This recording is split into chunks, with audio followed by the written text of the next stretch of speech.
over the years, I've been lucky enough to rub shoulders with some of the best mechanics on the planet, not to mention some of the most meticulous athletes on two wheels, and of course, all of the industry experts behind these wonderful products. And along the way, I've learned a few pro tips and hacks that I never would have known had I have not met these people. And today, I'm going to share some of those with you.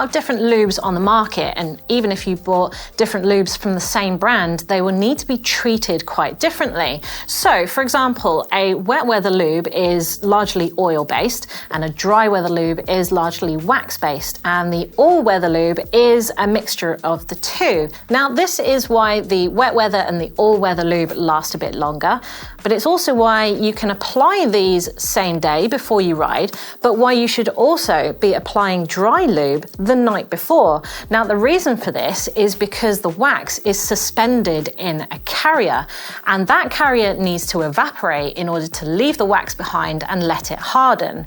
Now that's also the reason why you need to shake up dry lube really well, and actually you should be shaking the all-weather lube too. Now bonus tip for you here, there's two types of dry lube out there. There's water-based and there's solvent-based. Now solvents will evaporate a lot quicker than water-based, so you may be able to apply it before a ride and let it evaporate in the sun perhaps, but it's also only able to suspend 15 to 20% wax, whereas the water-based dry lubes will hold 35 to 40% wax, which means it will be more durable over time, even though it takes longer to apply. But some things are worth the wait. Now, as the wet weather and the all-weather lubes have oils in them, these can get really dirty over time. Now, there's a couple of reasons for this. Oil will pick up dirt and grime off of the trail more than wax, say, but it also displaces moisture. So the fact that this oil is working its way into your chain, it might actually displace grime and dirt as well, and it will bring black stuff to the surface on a chain that you might have thought was clean all along.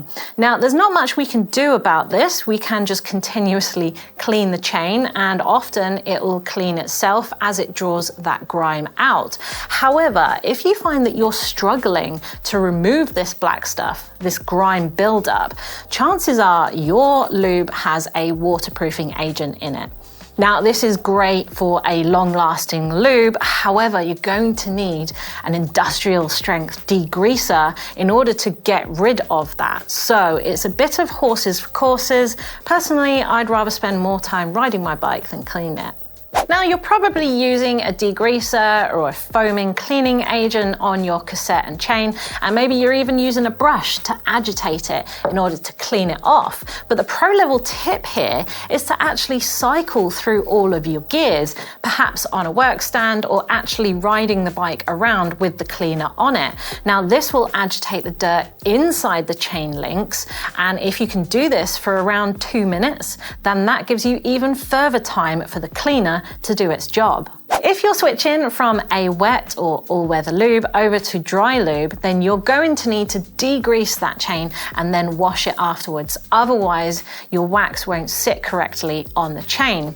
And this also applies to a brand new chain because it comes with that nice factory grease. Okay, if you want to run that for the first ride, fine, but don't forget to degrease it and then wash it afterwards. If you've done all this process, you won't need to do this every time. If you're reapplying dry lube over dry lube, you just need to give it a little brush to get the dirt and the old wax off. Now, if you're using degreaser, don't forget, the clue is in the title, that it is a degreaser. It will break down grease, oil, and wax. And that means if it's on your cassette, it will eat your lube when you apply it. So what you need to do is make sure you clean that degreaser off with a cleaner and make sure it's all dry before you apply your lube. And finally, if your bike hasn't been through muck or rain, or it hasn't been washed, chances are but you might not actually need to reapply your lube. Basically, the rule of thumb is if it's not noisy or dry or dirty, you probably don't need to reapply it. Sometimes brand new tyres will come with a layer of chemicals on them or inside them from the factory moulding process. Now this could actually cause your sealant to prematurely solidify, or it might not allow it to do its job when you need it to. So, as annoying as it sounds, my first pro tip is you should actually be washing tyres before you mount them if you're running tubeless.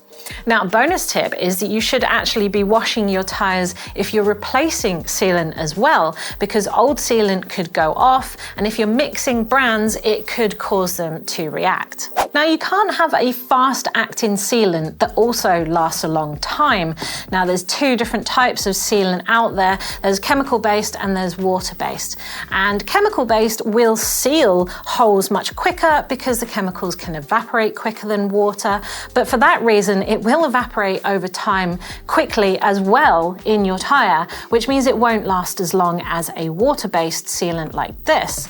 Now, although chemical-based does sound like a better option in that scenario, the problem with chemical-based is that it can react to different metals or even carbon on your bike. So for that reason, you do really need to stay on top of cleaning and maintaining your bike if you're going to use that kind of product. Now, some sealants on the market aren't compatible with CO2, and the CO2 will actually cause it to go off in your tyre and it won't work.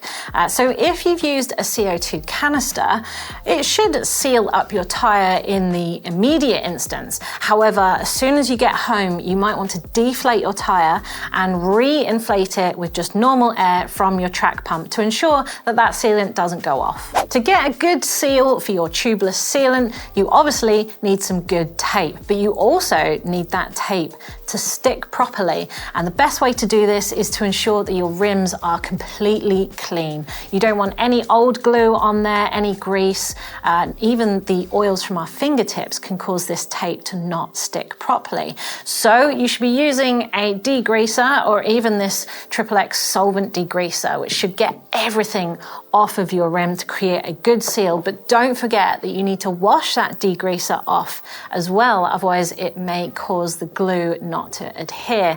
Not to mention, I think it's a good idea to use some isopropyl alcohol just before you put the tape on so that everything has evaporated, it's nice and clean and dry.